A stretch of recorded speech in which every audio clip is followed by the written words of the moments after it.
Welcome to Daily Wisdom, Walking the Path with the Buddha, a podcast shared by David Roylance. This podcast is dedicated to guiding you to completely eliminate the discontent mind and the suffering it causes by attaining enlightenment. Learn and practice the teachings of Gotama Buddha that will guide you to fully attain a peaceful, calm, serene, and content mind with joy. To support this podcast, visit patreon.com/supportbuddha or visit buddhadailywisdom.com, where you will discover a full range of courses, retreats, and online learning resources to assist you on the path to enlightenment. Now, here's our teacher to share more.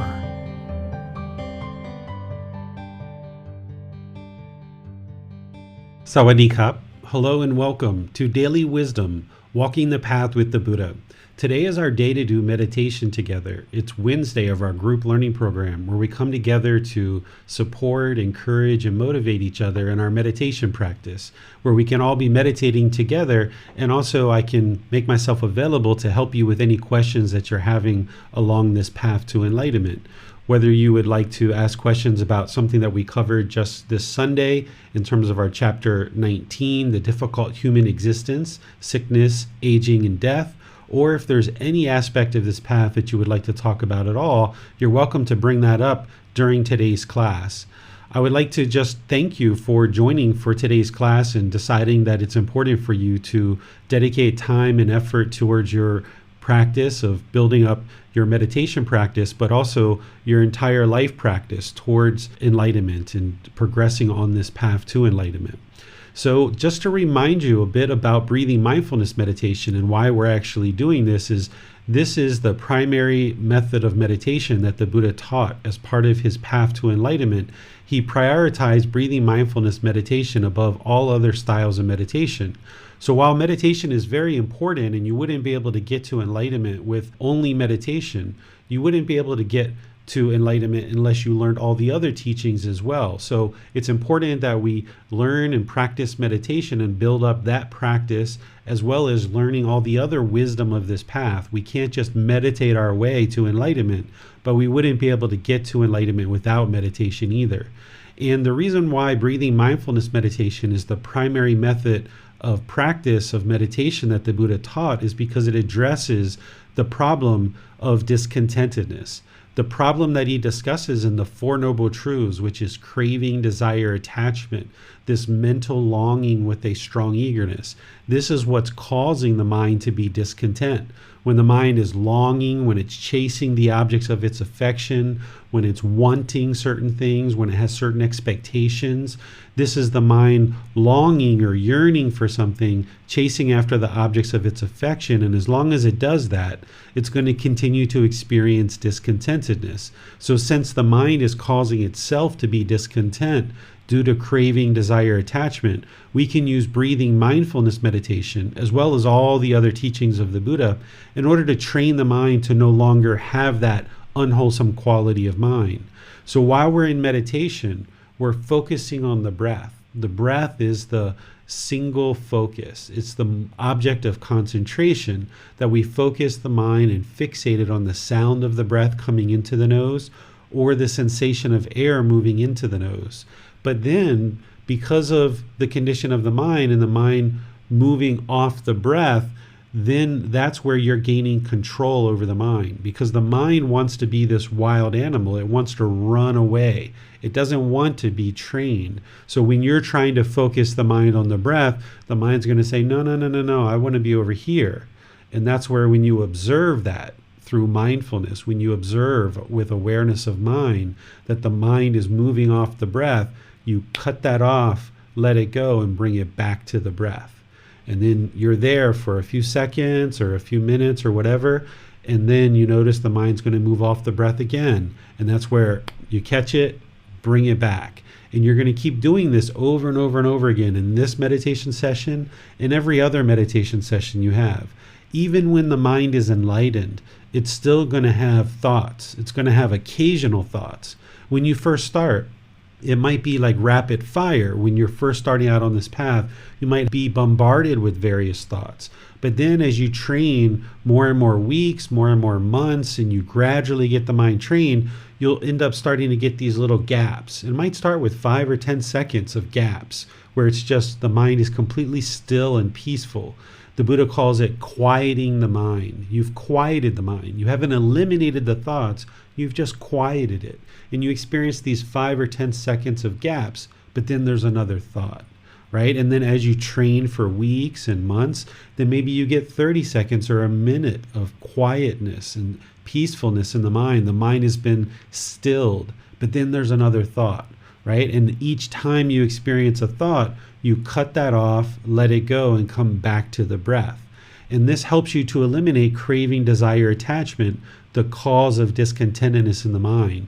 And now you're gaining control or mental discipline of the mind. So rather than the mind controlling you, you're able to control the mind more and more. So in daily life, when you're out and about and you're experiencing different things and something comes up in the mind and you know it's an unwholesome thought, you can cut that off and let it go really easily because you've trained for many, many sessions in breathing mindfulness meditation.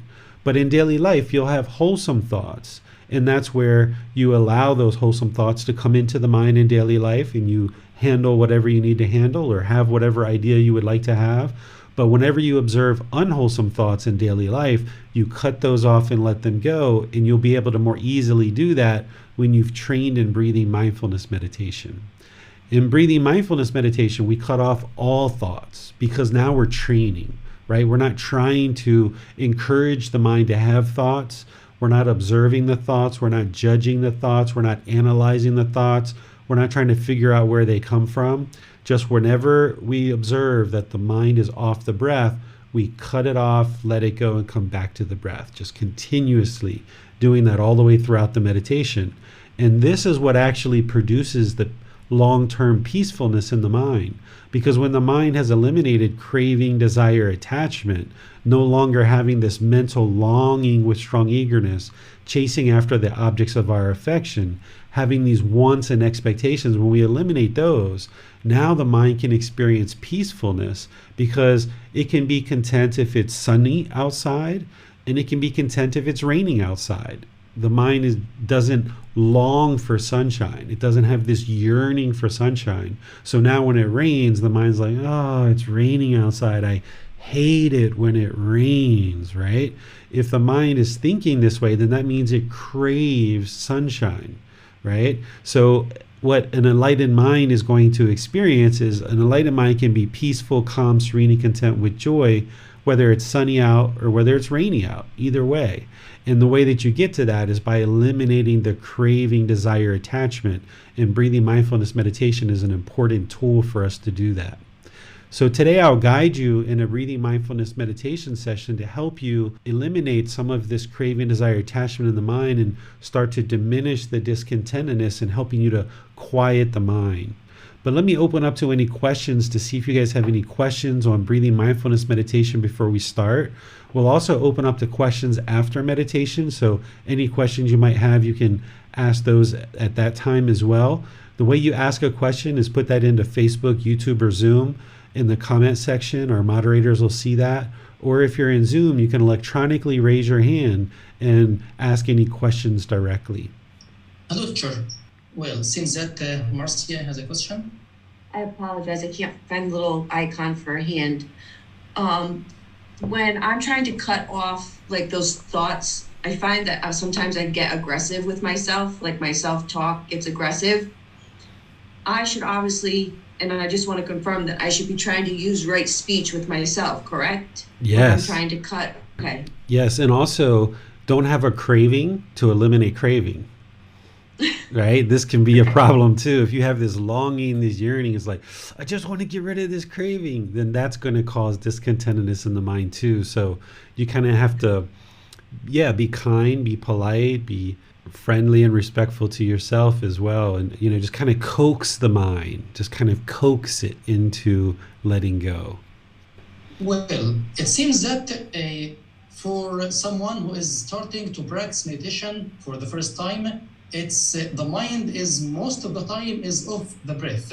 In these cases, do you suggest that one stop meditating and start meditating in another time when the mind is ready?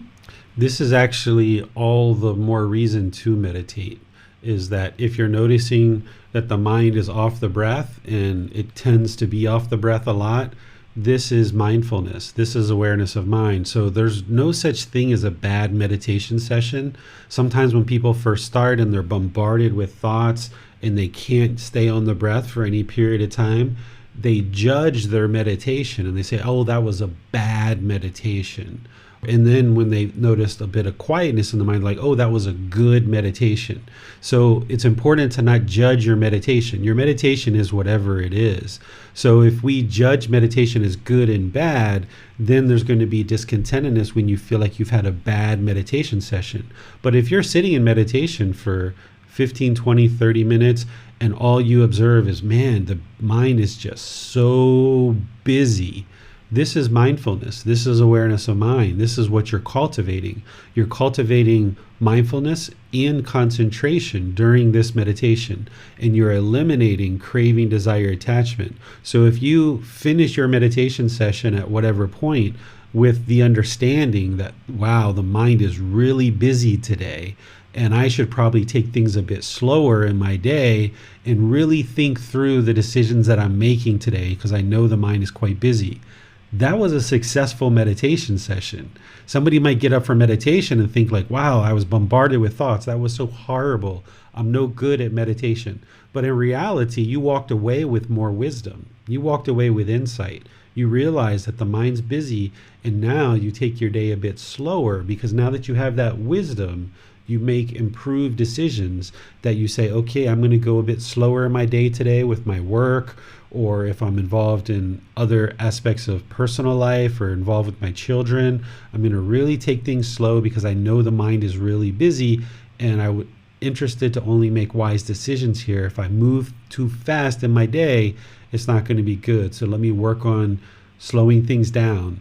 Another thing you might decide is doing more meditation in one day. If you notice in the morning that your mind is bombarded with thoughts, then that gives you a reason to say, you know what, let me definitely get 2, 3, 4, 5, 6 meditations in today. There was days where I used to do sometimes 6 meditations in one day. If the mind needed it, if that's what it needed, that's what I would do. So it's important to not judge your meditation as good or bad, and to stick with it. Don't give up, and to build up to 2 or 3 sessions a day for up to 30 minutes or more. And of course, it's going to take time to build up to that. Well, on YouTube, we have a question from Tricia Dawkins. She writes, hello, David. I know you mentioned that it took 6 years for the Buddha to reach enlightenment. Was the story about sitting under the Bodhi tree a real story? Based on everything that is shared, he did sit under the Bodhi tree, and he was there for 7 weeks. But oftentimes what people think is that he sat down, he meditated, and then boom, he got to enlightenment. It was like a flip of a switch. But this isn't true. This isn't what he says. What he talks about is this gradual progression. And you probably have observed that in your own life. Because if you understand that the problem in the unenlightened mind is ignorance, or the unknowing of true reality, and what transforms that is wisdom, then we have to gradually cultivate this wisdom over an extended period of time. So it's not possible to sit down, meditate, and instantly become enlightened. But a lot of people think that's what the Buddha did, because we attribute this tree with being where he attained enlightenment. But when you look at what the Buddha did and you look at his own words, he says very clearly that, it wasn't, a sudden thing, that it was a gradual training, gradual practice, and that led to gradual progression. But because we attribute the Bodhi tree with his enlightenment as the location that he attained enlightenment, we attribute that location, but that's not what happened. He didn't instantly sit down, meditate, and attain enlightenment. It was a gradual progression over multiple lifetimes, really, is what the Buddha talks about. Even though it was that 6-year journey where he was really dedicated to attaining enlightenment, that was his 6-year journey. But when you look at deeply in his teachings, he talks about how multiple lifetimes he was cultivating the qualities that he was going to need as a Buddha in order to attain enlightenment by himself. Another question from Tricia. She writes, about his meditation to reach enlightenment. Please explain. Yeah, so this meditation, breathing mindfulness meditation, is what he prioritized as being the meditation that he relied on most frequently. And of course, loving kindness meditation is the second one. But breathing mindfulness meditation was the priority because craving, desire, attachment is the cause of discontentedness. And that's what we're working to eliminate. In order to get to enlightenment, you have to eliminate ignorance. Yes, that's like the number one hindrance to enlightenment. But once you start gaining the wisdom, the first thing you understand is, what's causing the discontentedness is craving, desire, attachment. So let me work on eliminating that. And it's breathing mindfulness meditation and generosity that are the two generalized trainings that work towards training the mind to let go. Because what the unenlightened mind wants to do is it wants to hold on. And by holding on, that's what's causing its own discontentedness. So what we're training in meditation, this breathing mindfulness meditation, is training the mind to let go, let go, let go, and get better and better at that. So he trained with this during his whole 6 years, but then we attribute him coming to this tree and sitting down and meditating.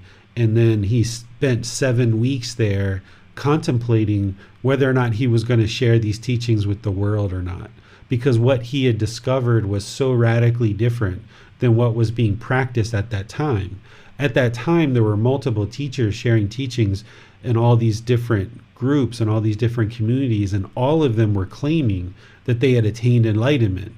But the Buddha knew that they hadn't attained enlightenment because he knew what enlightenment was. He experienced it for himself.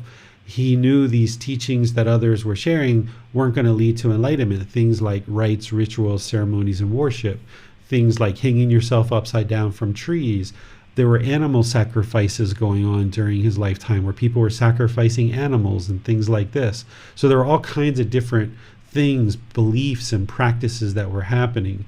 So when he sat down to meditate under this tree, we consider that to be the place where he attained enlightenment, just as a way of attributing some location to enlightenment.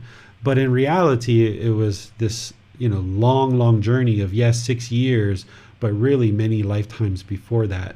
And breathing mindfulness meditation is the primary method of meditation that's going to address the primary cause of what's creating the discontentedness in the mind. Thanks, teacher. No more questions. All right.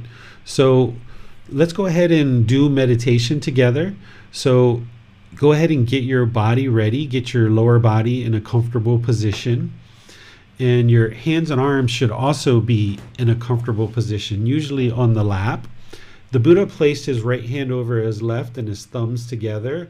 And if that's comfortable for you, you can use that. But if that's not comfortable, there's other options as well. You can put your palms on your thighs or your knees or your armrest or really wherever you'd like. This practice isn't about everyone doing it exactly the same because that's impossible.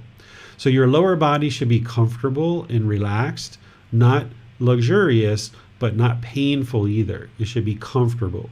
Same thing with the hands and arms. They should be comfortable, not luxurious and not painful. The upper body should be erect. This keeps the mind attentive and alert during the meditation. This keeps the mind engaged during the meditation so that you're actively working with the mind. So keep your upper body erect so that it keeps the mind attentive and alert during the meditation. Then just close the eyes, and you're going to start breathing in through the nose and out through the nose. Just a nice gradual breath. I'm going to do some chanting to ease us into meditation. If you know these chants, you're welcome to join along, and then I'll be back with some guidance. Arahang Samma Sambuddho Bhagava พุท ตังมหากวันหังอภิวาเตมิสวากขาโตมหากวัตตาธัมโมธัมมังนามาสามิสุปฏิปันโนภะคะวะโตสาวกสังโฆ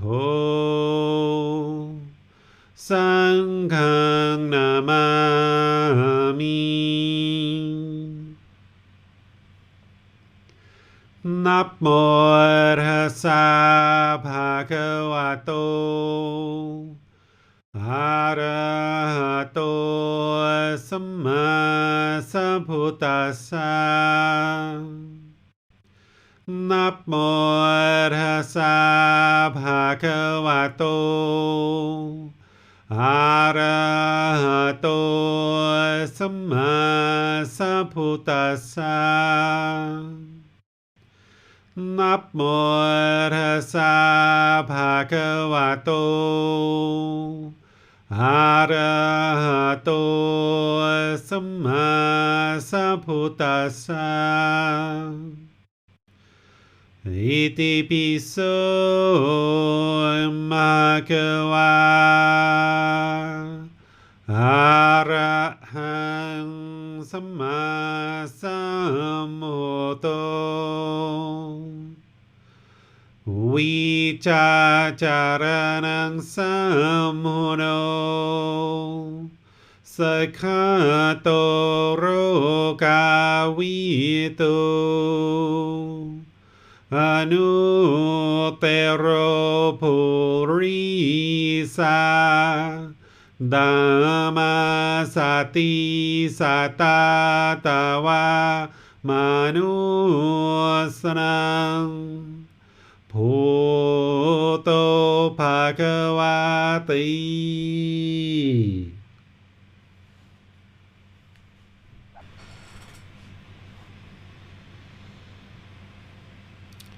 Okay, you should be breathing in through the nose and out through the nose. Your breath isn't going to necessarily match with the guidance that I'm giving. This guidance is just to remind you to breathe in through the nose, establishing a nice, steady, gradual breath, and then breathe out through the nose, exhaling nice and gradual, not trying to control the breath or force the breath, just a nice, natural inhale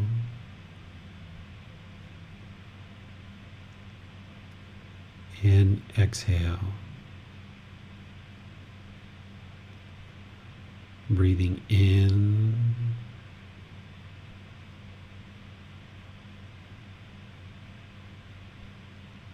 and out.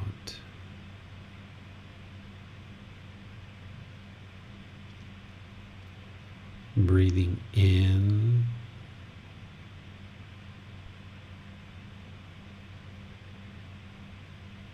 and out. Start fixating the mind on the breath, the sound of the breath, or the sensation of air moving into the nose. The breath is the present moment.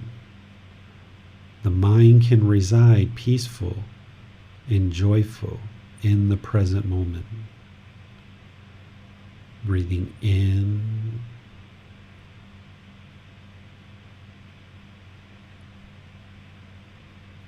and out.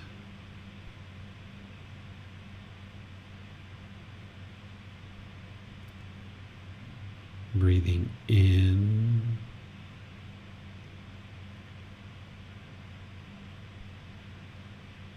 and out.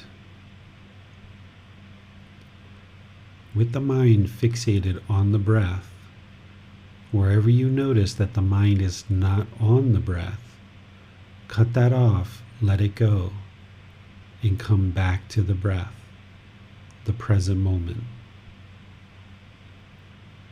Breathing in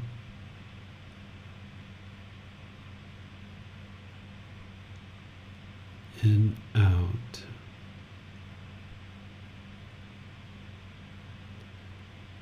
Breathing in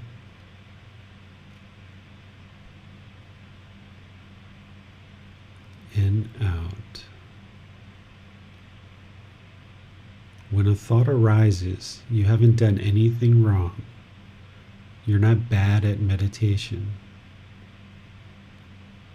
Wherever there's thoughts, ideas, perceptions, feelings about the past or the future, anything at all that arises in the mind, cut it off, let it go. Don't label it, don't judge it, don't try to figure out where it came from. Just as soon as you notice the mind is off the breath, cut that off, let it go, and come back to the breath. Breathing in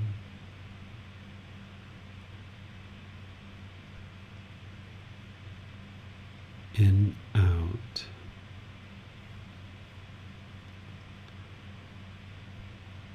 Breathing in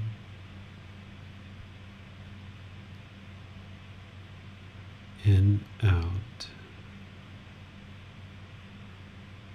I'm not even interested in the mind holding on to the sound of this voice. I'm going to be quiet now and let you do this work of focusing on the breath, cutting off any thoughts and coming back to the breath. You have nowhere to go. There's nothing to do. No one needs you right now. This is your time to focus on the breath. Breathing in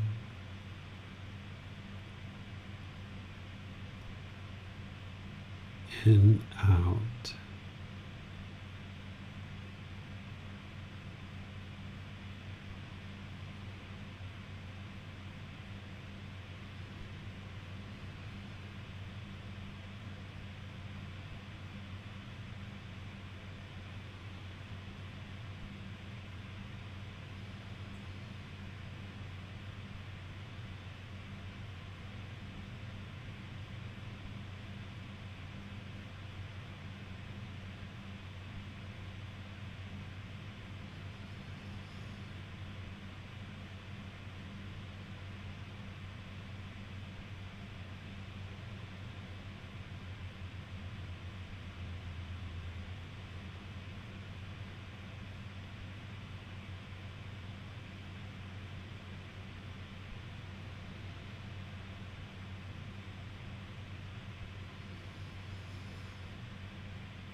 พุตังภะคะวันตังอะภิวาเทมิ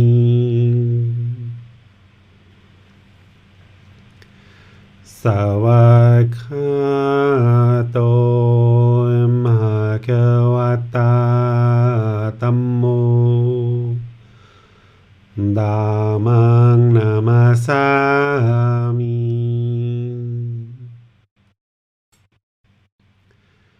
สุปฏิปันโนภะคะวะโตสาวกสังโฆสังฆังนามามิ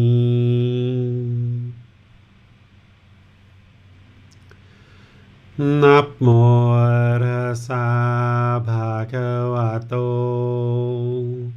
อะระหะโตสัมมาสัมพุทธัสสะนัปโมตัสสะภะคะวะโตอะระหะโตสัมมาสัมพุทธัสสะนัปโมตัสสะภะคะวะโตอะระหะโตสัมมาสัมพุทธัสสะอิติปิโสภะคะวะอะระหังสัมมาสัมพุทโธวิจาจารณังสัมมุโนสัคขะโตโรกาวิโตอนุเตโรภูริสาธัมมาสติสัตตาตาวามนุสนังพุทโธภคะวะติ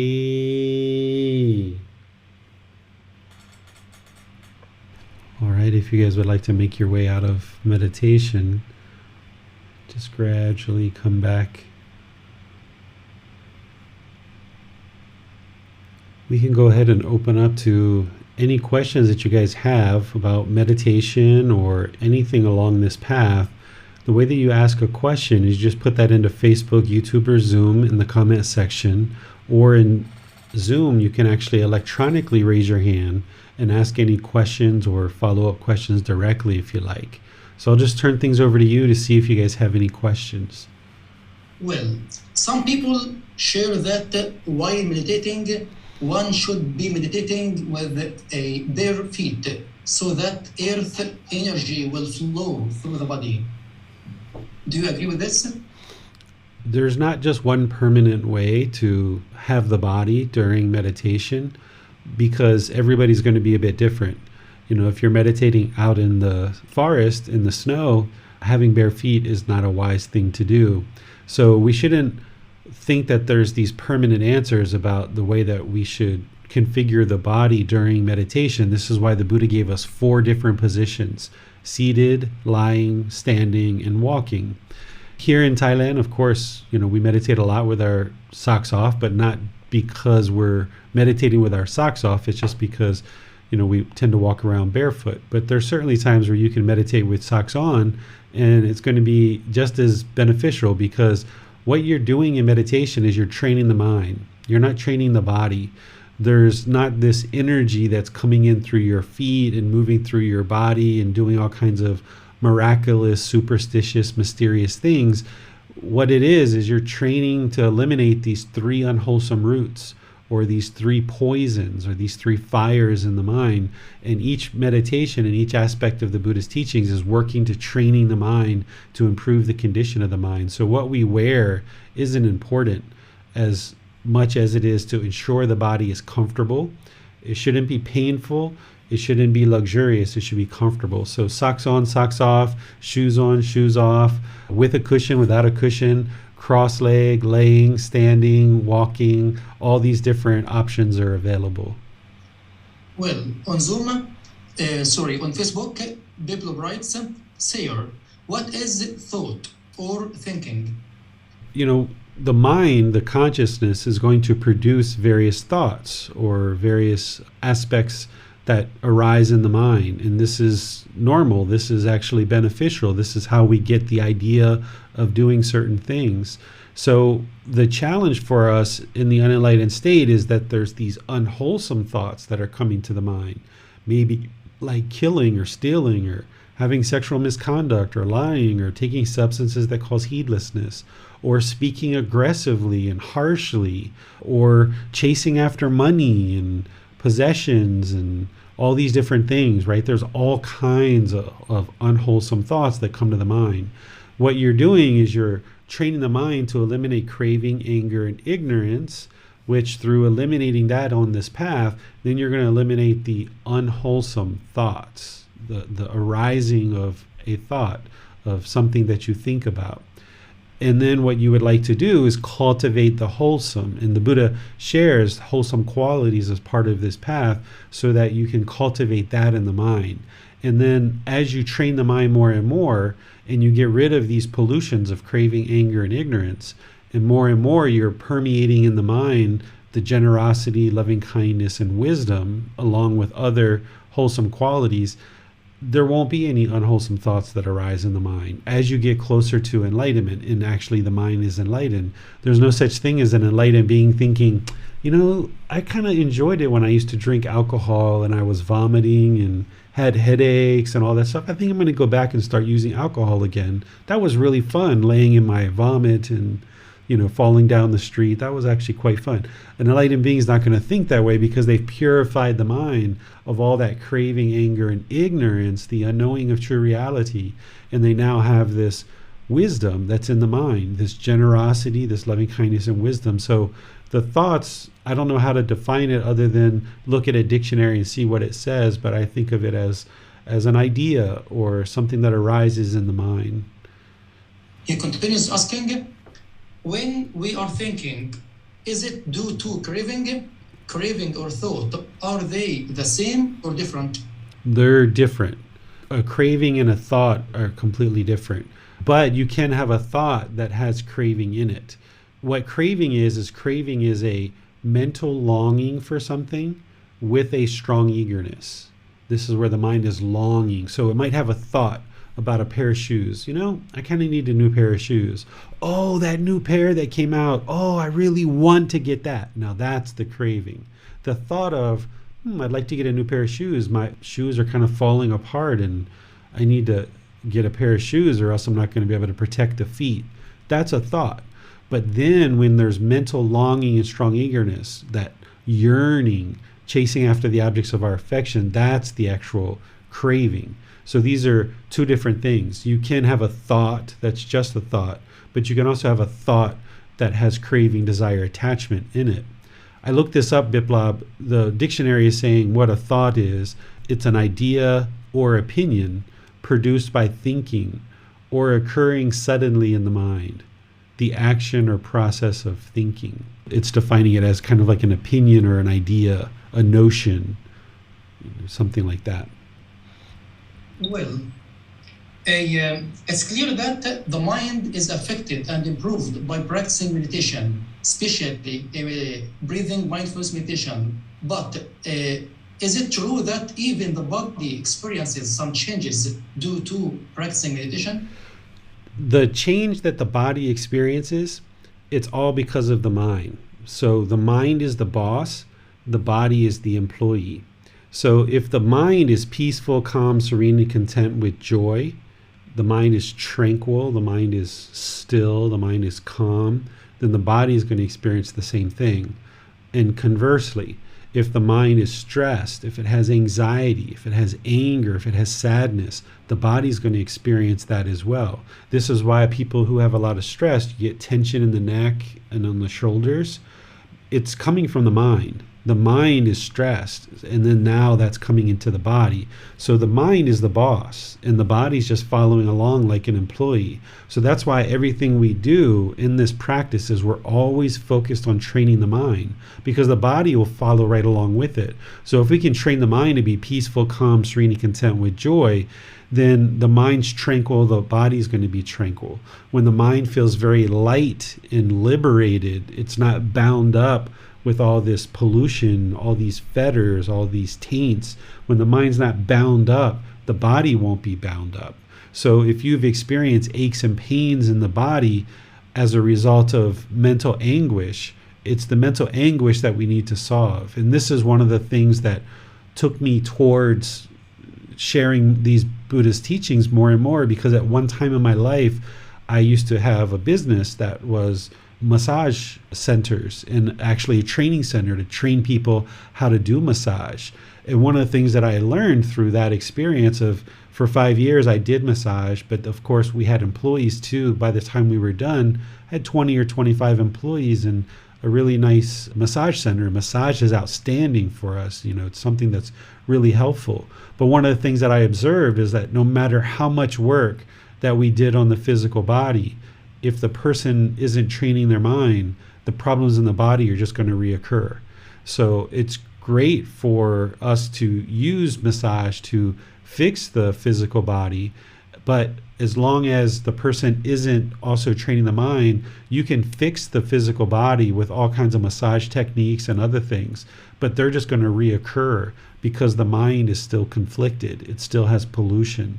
So anybody who is looking to improve the quality of their life, they should be looking to train the mind. And yes, we need to do certain things like massage and others in order to kind of help the body feel less pain. But once you get to the point where the mind is tranquil, the body will be tranquil too. You'll still experience an occasional ache and pain even when the mind's enlightened, because that's there for a reason, that the pain in the body is telling the mind something's wrong. And as the body ages, it's going to feel occasional aches and pains. If you've ever come home from work and you felt like you were just carrying a ton of bricks on your shoulders, or that maybe your feet felt like you were walking in concrete or walking in mud, and you just felt like you were weighing 5 times more or 10 times more than the body actually weighs, this is because of what's going on in the mind. The Buddha calls craving, desire, attachment a burden. And when you're carrying around this burden of craving, desire, attachment, this mental longing with a strong eagerness, the mind's never content with where it's at. It's always longing for something else. And this is a real burden to carry around when the mind's chasing after the objects of its affection all day. When the mind's doing that, it can really wear on the body. So this is why we experience aches and pains and tension in the body, is because of what's going on in the mind. So while we may use certain things to address the physical pain in the body, if we're combining that with training the mind, then we're actually getting to the root cause of the actual problem. A question from Dennis. I notice I feel annoying itching that moves to different areas of my face. Why does this happen? This is just bodily sensation. This is just what the body's going to experience. The body's not going to be permanently comfortable, because that's would be permanence, and the Buddha taught the universal truth of impermanence. So there's going to be occasional itches and things like this all throughout your life, because the body can't be permanently comfortable. But what you can do is you can train the mind to not be shaken up by that, to not be irritated, to not be annoyed. So when you're in meditation, if you're observing certain itches or certain sensations in the body, just keep focusing on the breath. Just keep bringing the mind back to the breath. And then when you first start this type of training where you observe the itch, you might be able to go 3 seconds or 5 seconds without itching. And then you're like, oh, I just got to itch, right? And then you go back to your meditation. But then the next time, maybe you go 10 seconds or 15 seconds, right? And then you've got to itch. But then the next time you challenge the mind a little bit more, and you go 30 seconds or a minute or 2 minutes, and you keep getting longer and longer, where eventually you'll be able to observe the whole life cycle of the scratch or the itch arise. You'll see it change, and then you'll see it fade away, because the itch isn't permanent. Just like permanent comfort of the body is not permanent, the itch isn't permanent either. But the mind is maybe shaken up and irritated by this impermanence. So what you do is you train the mind to be unaffected by this impermanence, so that when the itch arises, rather than hurrying up and itching it because you're craving permanent comfort of the body, instead just stay focused on the breath and just observe the whole life cycle of that itch and train the mind that you don't need to itch it. And that can be really beneficial for the mind.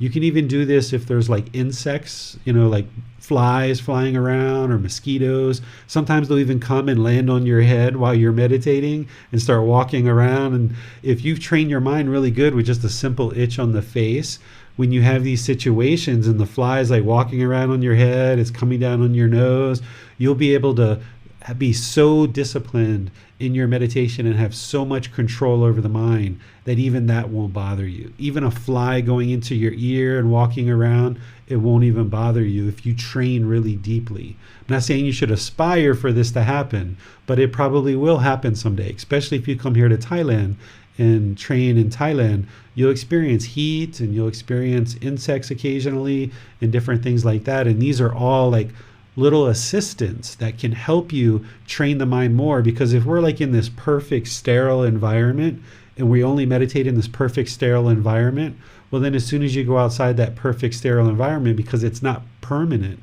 you're not going to be able to actually meditate and have mental discipline.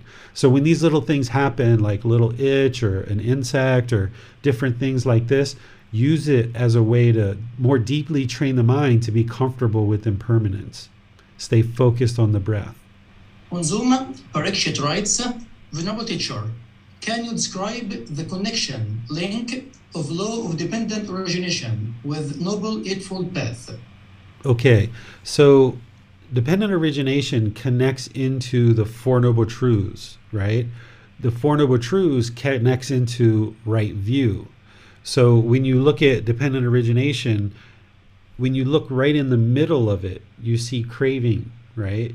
And the Four Noble Truths is putting the cause of discontentedness under a microscope, and it's just giving you in the Four Noble Truths in four simple statements, right? It's just showing you very clearly that it's craving, desire, attachment that is causing discontentedness.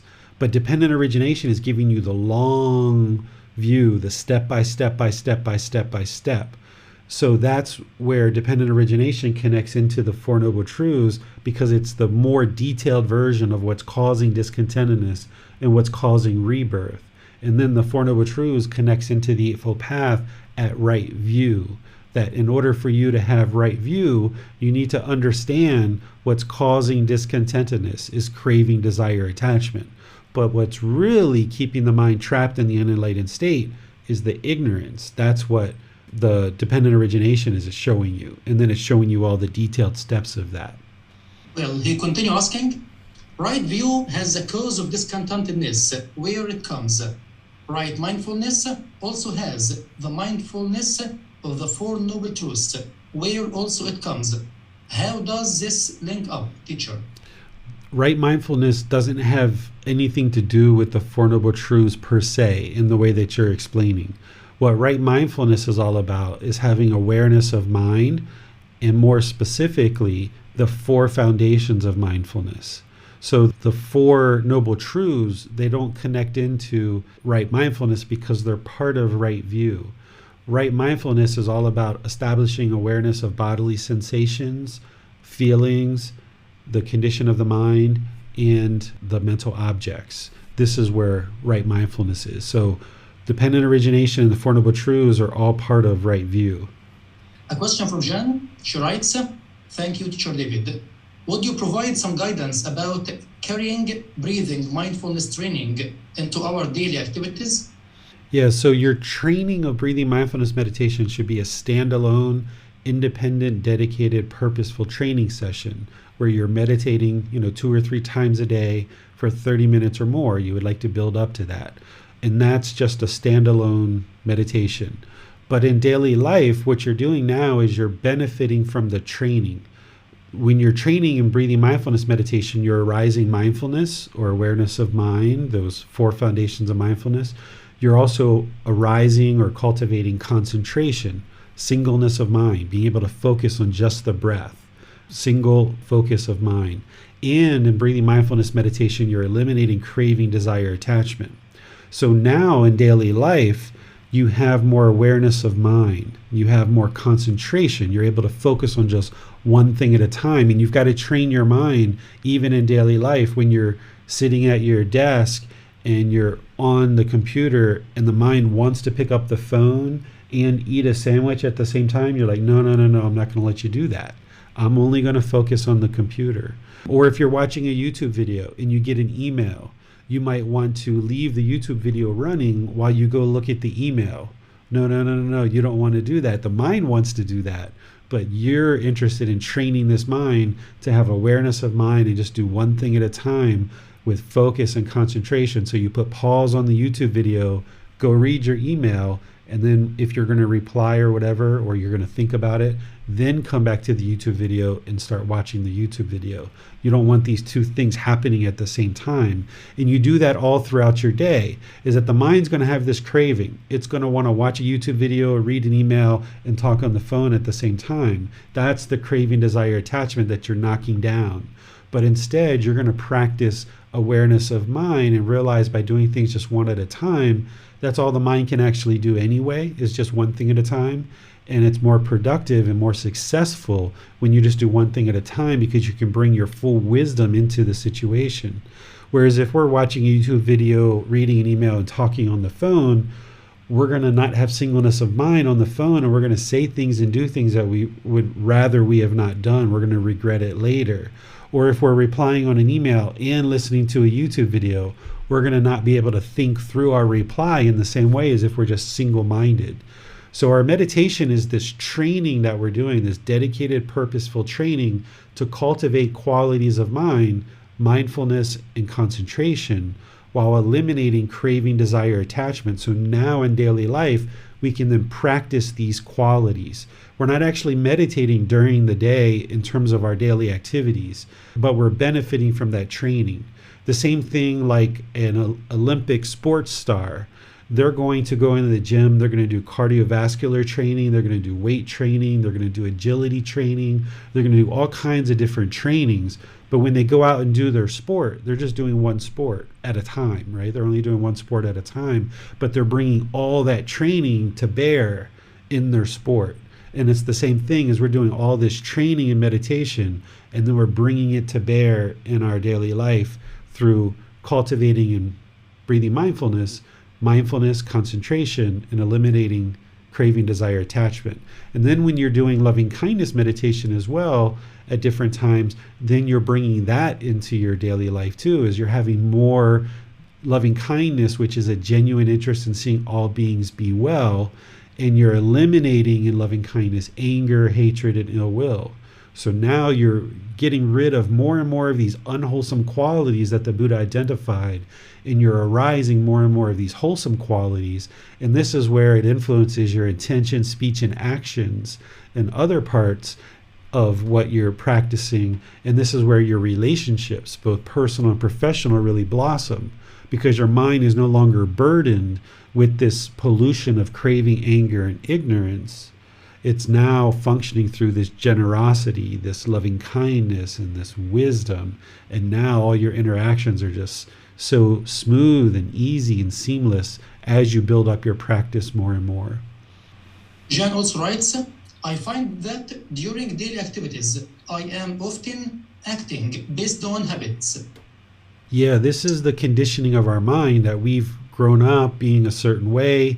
And depending on how old you are, 30, 40, 50, 60, 70, 80 years old, the mind has been conditioned this whole life, in previous lives too, to function in a certain way. It's been conditioned to function with craving, anger, and ignorance. Those are conditions. The craving, anger, and ignorance are conditions of the mind. And what we're doing is we're kind of like rerouting, almost rewiring the mind to no longer function that way. And the habits that we have, those are usually based in craving, anger, and ignorance. That's the habits that we just keep reverting to, those same old ways of doing things. And what you're doing is you're kind of charting a new path. where in the past it might have been easier for us to just be harsh, to just be aggressive, to just be rigid, to just function that way with people. And that's kind of the well-beaten path that we're used to and the mind reverts to. But now we're charting this new course and we're like, no, we're not interested in doing that anymore. We would like to go create this new way of being. And the mind's not going to be comfortable with that change because it's so used to being harsh or aggressive or hostile or whatever it is that you're challenged with. It doesn't want to do this new way because it craves permanence. So that's where the real work is. And it's this inner work. And the Buddha calls it a struggle. He says, don't shrink back from the struggle. Because if you feel your mind struggling, like it wants to be harsh or it wants to be aggressive or it wants to be hostile, and you're struggling to practice this right speech, that's where you're gaining wisdom. That's where the real work is. Where when you're like, okay, I'm going to be complacent. I'm just going to spout off at the mouth and I don't care what happens. Then this is where we cause harm. And it's that struggle that bears the real fruit. That's where the real benefit comes through, is when we're going through the struggle. Is meditation beneficial to train the mind to accept sickness, aging, and death without experiencing discontentedness? Yes, because sickness, aging, and death are the three primary things that we experience that are very difficult in the human existence, because these are like significant impermanence. When we're sick, not only is the physical body sick, right? The physical body is experiencing this impermanence, but we also tend to retreat from our daily activities. So there's all this life activity that we're not able to take part in anymore because we're sick. This is why a lot of people struggled when COVID first happened and people were in lockdown, because they were used to having a daily life of going out and doing certain things, seeing certain people, going shopping, going to work. And then when everybody was asked to stay in the house or stay home, people really struggled with that because their mind was craving this permanence of going outside. So sickness, it's, oftentimes when there's that personal existence view, when people think that this body is me, this body is who I am, that's where we say, I am sick. But I am not sick. The physical body is not well. The physical body is unhealthy. But I am not sick because there's no I here. So if you start thinking about the physical body as being sick, or when you experience hunger, you think that the body's hungry. I am not hungry, but the body's hungry. The body needs food. I don't have a headache. The head hurts, but I don't have a headache. Because when we take ownership over the I, and we think this body is who we are, now it almost kind of gives us a license to be grumpy and irritable. We kind of think that just because the body's sick, or we're having a headache, or the body's hungry, that now all of a sudden, I am hungry, I need food, I want food, and now we get grumpy and irritable. But we can actually train the mind to not do that. That when we observe that it's just the body that's hungry, and I'm not going to be able to have permanent comfort in this body. It's impossible to have permanent comfort. It just doesn't exist. And that's even more motivation, not only to train the mind and get to enlightenment, but to get out of this cycle of rebirth. Because as long as we keep coming back, being reborn over and over again, we're going to experience this sickness, this aging, and this death. And each one of these experiences are very difficult for the human mind to deal with, because like I mentioned with sickness, not only do you have the impermanence of the physical body, but you have the impermanence of you can't do your daily activities that you would normally do. And the mind's craving that. And then with aging, right, the mind is craving this youthfulness. It's craving not to feel these aches and pains. It's craving to get healed and get well quickly, because when we were younger, we could heal from things very quickly. We could bounce right back. And then with death, we're craving to exist in this world permanently, or the mind's craving for other people to exist in this world permanently. So these are three big things that the mind is uncomfortable with. The problem isn't that the body's sick. The problem is that the mind wants to be healthy. The problem isn't that the body is aging. The problem is that the mind wants permanent usefulness. The problem isn't that there's death. The problem is that the mind wants permanent life, and this doesn't exist. So when we understand impermanence, and we're training the mind in meditation to understand impermanence by focusing on the breath, and you see, you can't focus on the breath permanently. While you have longer and longer gaps of peacefulness and tranquility where the mind can be on the breath, it can't focus there permanently. It's not possible. And it's not possible for the body to feel permanently comfortable. So that's why you feel the itch on the face or on the body. It's going to experience those things. That's impermanence. So the more you deeply soak impermanence into the mind, the more you can deal with sickness, aging, and death. You should almost get to the point where in your daily life, when you're experiencing impermanence, it's just kind of like, that makes sense, right? Like if you're come home and your remote control and your TV is broken, it's like, that makes sense, it's impermanent. Or if your Wi-Fi goes out, that makes sense, it's impermanent. Or your phone breaks, that makes sense, it's impermanent. Where before we used to get angry, right? Before we understood impermanence, if our phone broke, we got angry. Or if the Wi-Fi was out, we got angry. Or if our remote control to the TV broke, we got angry, right? But now it's kind of like, yeah, this makes sense, that's impermanence. Yep, makes complete sense now. And when you have that wisdom, then you're liberated from wanting and craving and clinging for things to be permanent. But you have to go through enough experiences. Just knowing intellectually that things are impermanent isn't going to change the mind in a snap of a finger. You have to experience these different things. Even when you're in a conversation with somebody and somebody disagrees with you, in the past, the mind might have had craving for everyone to agree because we're craving permanence. We're craving for everyone to agree. And we might argue and put pressure on people just to agree with us because we're uncomfortable with the impermanence of somebody disagreeing. So once you understand impermanence and someone disagrees with you with something, it's just like, yeah, this makes sense.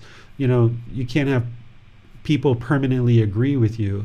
So now that you're on this path and you're understanding the teaching slowly but surely, more and more this world is going to start making sense to you. Where before we used to get frustrated and irritated and annoyed about certain things that are happening in life, now the more you understand these natural laws of existence, just like, yeah, that makes sense. Yep.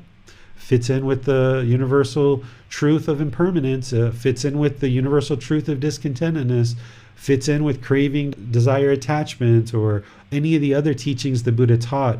You'll see that he explains everything that's happening around you.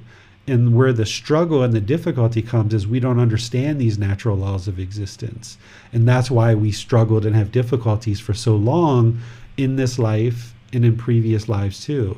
But now when you understand this wisdom, you can be liberated from that struggle and difficulty because everything just makes sense.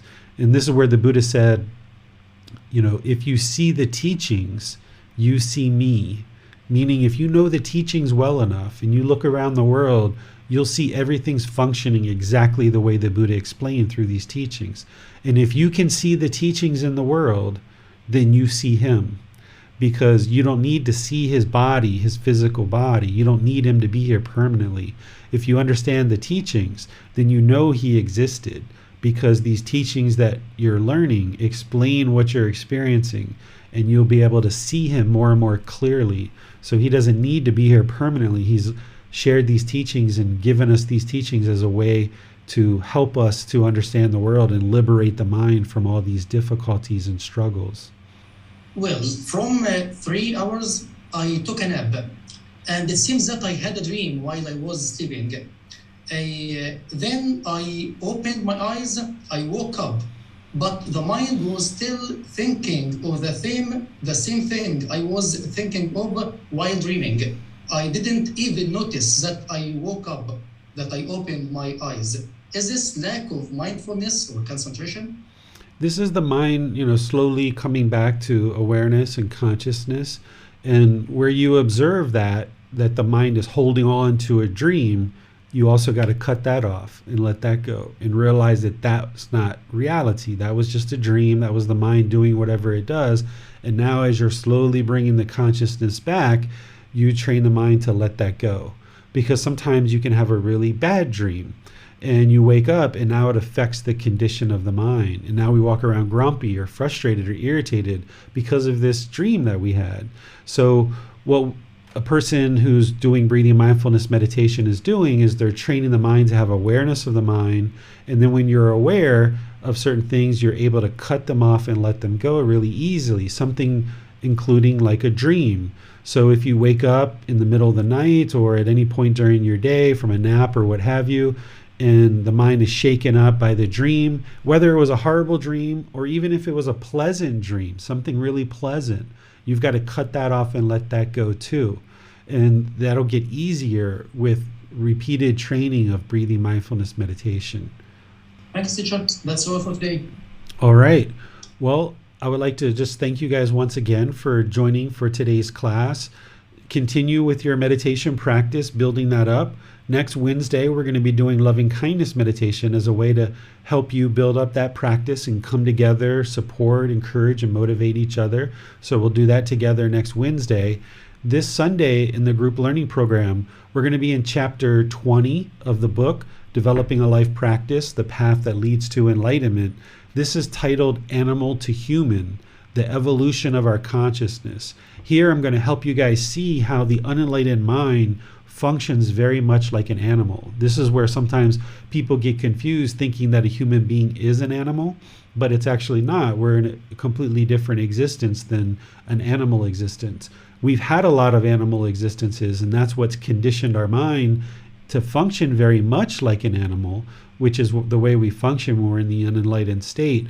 But what this path is about is becoming more and more and more human.